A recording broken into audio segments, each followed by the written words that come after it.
Hi, my name is Ben Chung, and this is a play guide video to Cardle, head-to-head code breaking. Codes and breaking. Cryptography uses codes and ciphers to protect secrets. It has its roots in 2000 BCE in Egypt, and cryptography is used to transform information into an unintelligible form for transmission or storage so an unauthorized user can't access it. Electronic machines such as Enigma in World War II and electronics have allowed for elaborate coding schemes. Encryption is used in secret communications, such as those of spies, military leaders, and diplomats. Today, cryptography and encryption is used for message integrity checking, for sender-receiver identity authentication, digital signatures, and secure computation. It's used in many industries and a variety of applications, such as online banking.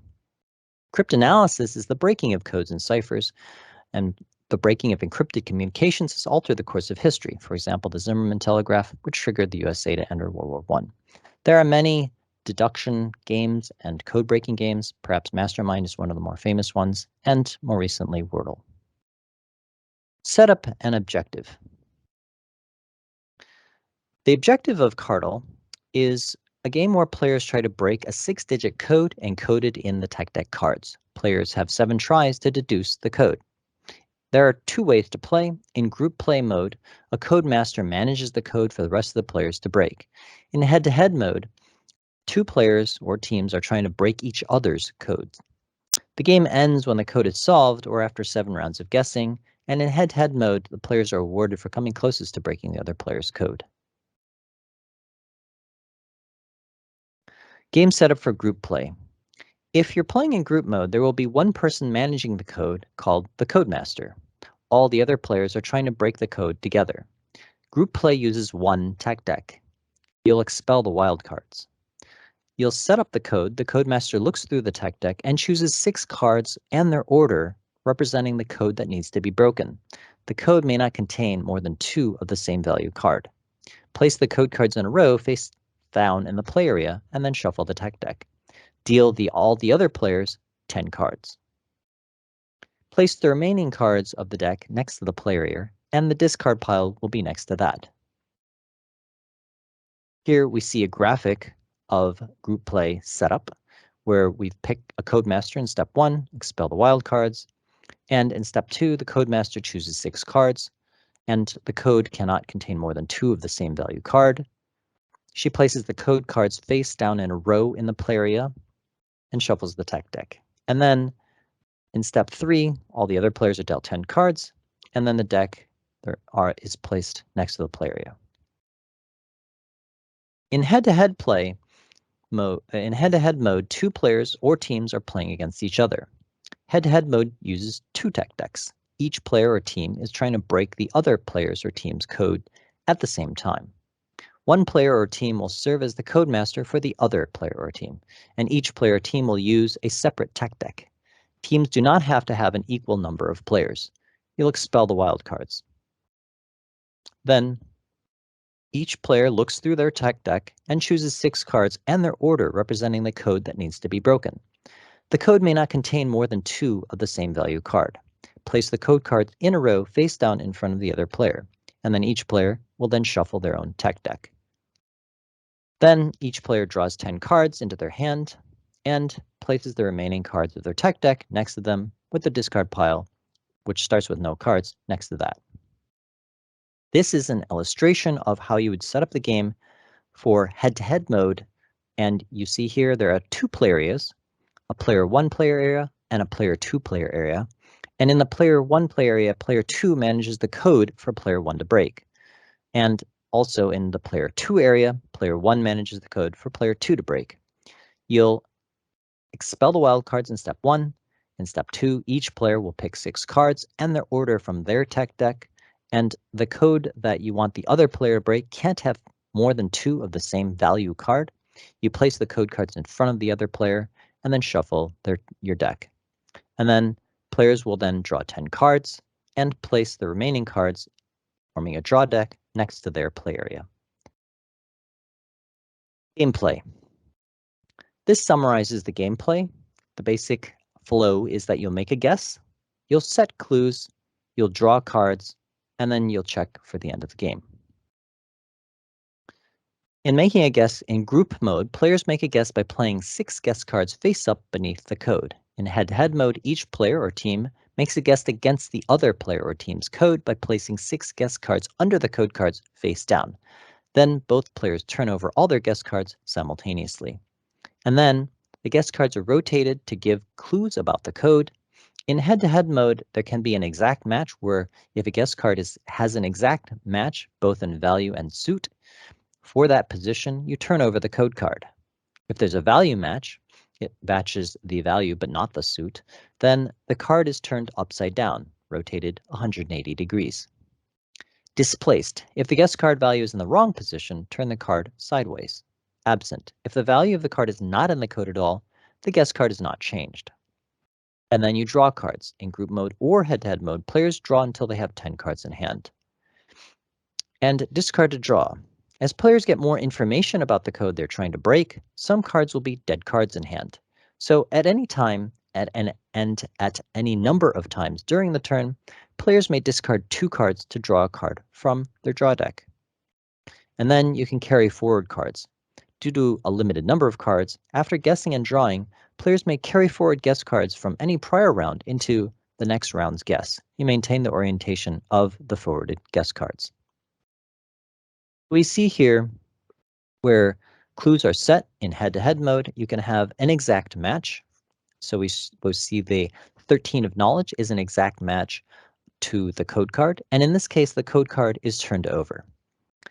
The second case is a value match, where here we see a 13 of science, which has a value match to the card in the second position. So the code card in the second position has a value of 13, but not a science suit. The third card in the code is displaced, so the codemaster turns the card sideways 90 degrees, and in this case the 2 of knowledge, which is the guess card, is shows that the value 2 is in the code but not in the third position. And then we see 3 absent cards, the 3 of science, the 10 of science, the 12 of service guess cards. These show that the 3, the 10, and the 12 values are not in the code at all, and so the guess cards are not altered. In group play mode, there's only 3 possible cases. Because you're playing with one tech deck, there can't be an exact match, but the best you can do is a value match. So a 13 of science and a 13 of knowledge here are shown to have value matches, so they would both be turned upside down. And then the 2 of knowledge is displaced, so it's turned sideways, and the 2 value is in the code, but in the wrong place. And then again, we show the 3, 10, and 12 are untouched, so they're not in the code at all. Those values are not in the code at all. When you make a guess in head-to-head mode, you can carry forward cards from the previous round. For example, you know that the first position is a 13 of knowledge, and of course you only have one 13 of knowledge, so you carry forward that card into future rounds. Likewise, you might know that there's a 2 in the code, for example, but there's only so many 2s you have to work with, so you can carry forward cards into future rounds in order to continue to guess where the 2 might be, for example. So we see here the second guess that the player is making. In the bottom row here, guess 2 cards, the 13 of knowledge is carried forward, the 13 of science is carried forward, because we know that in the leftmost position, there's a 13 of knowledge, as that exact card has been flipped over. We know the second card is a value 13, so we could carry forward the 13 of science. Now, you don't have to carry over a 13. If you wanted to, you could play any other card in that position. Likewise, we know there is a 2 somewhere in the code, but it's not in the third position. So in our second guess, we're going to try and see if it's in the 5th position.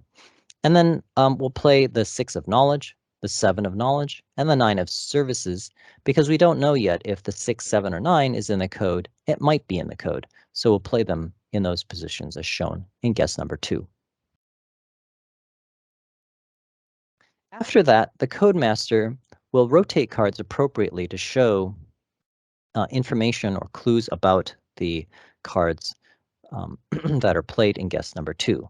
So we know that the 13 of knowledge is the correct exact match. We know that the 13 is a value match, so it's kept upside down. The 6 shown here is untouched, meaning that it's not in the code at all. There's no 6 in the code. The 7 has been turned upside down, which means that the 4th position code card has a value of 7, but it's not a 7 of knowledge. And then the 2 value card, the 2 of science, is turned 90 degrees, turned sideways, which means there is a 2 in the code. But we knew that from guess number 1, but now we know that the value 2 is not in the 3rd position, nor is it in the 5th position. So therefore, because we know that the 4th position is a 7, we know the 2 must be, a value 2 must be in the 6th position. And we know the 9 of service, which has been played, has been untouched, meaning that there's no 9 in the final code. End of game. In group play or head-to-head mode, the game ends when the code is solved, or after 7 rounds of guessing. And in head-to-head mode, if neither player or team has solved the code after 7 rounds, then you award 3 points for each exact match, 2 points for each value match, and 1 point for each displaced card in the final guess. Here, we're just showing an example of group play mode where we've gotten the code and the code cards were in the top row there, and the 7th guess, they got it on the 7th guess as a 13, 13, 4, 7, 11, and 2. And notice they're all turned upside down. Tech Deck Introduction. The Tech Deck modernizes classic playing cards.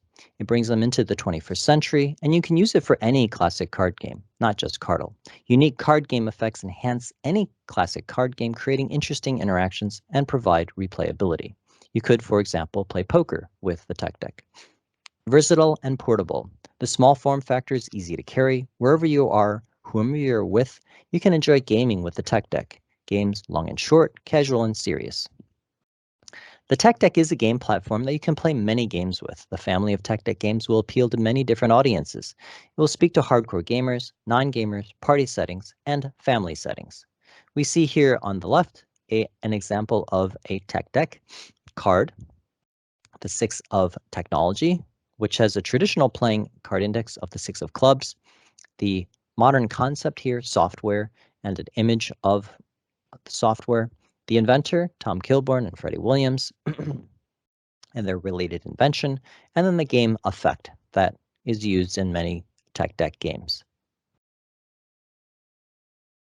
The Tech Deck is a platform, and it has a family of games. So Tech Grid Poker is two-dimensional poker with card abilities. Tech City, City of Cards, is a semi-cooperative card tile-laying city-building game where each card that's played grows the city, and players have access to abilities of buildings that are played, represented by Tech Deck cards. Tech Exchange explores real-time gaming, where cards are exchanged in real time that represent stocks, and the stock market can grow or decrease in value for certain domains. Tech Chess is a chess variant where the Tech Deck cards represent chess pieces that you can upgrade and build.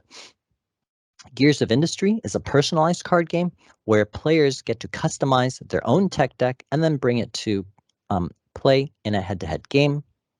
Elevator Pitch is a casual, fun, creative party game and idea generation tool, and it's used in a casual setting and meant to be a fun party game. And then, of course, Cardle explores the deduction and puzzle type games that we see here, and there'll be more to come. So thank you for watching this play guide video to Cardle. Be sure to check out the other introduction and play guide videos to the other Tech Deck family of games that are available on my website, available on Board Game Geek, and available at my YouTube channel.